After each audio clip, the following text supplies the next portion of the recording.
Mary, wake up! The fire alarm is ringing. I hear it. Stay calm. This is the third time this week. Third time? What do we do? We follow the protocol. We help all guests leave the hotel. Okay, I will check rooms 201 to 210. You check 211 to 220. Good. Knock on every door. Do not skip any room. Got it. I'm going now. John, take the emergency list. You need to count the guests outside. Right, here it is.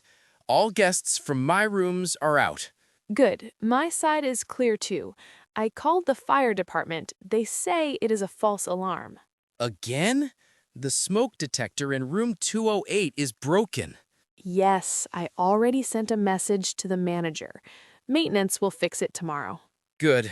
Now I need to help the guests go back to their rooms. I will bring water and towels to the lobby. Some guests look very tired. Great idea. Thank you, Mary. You always stay calm. That is our job, John. A good night for everyone, even at midnight.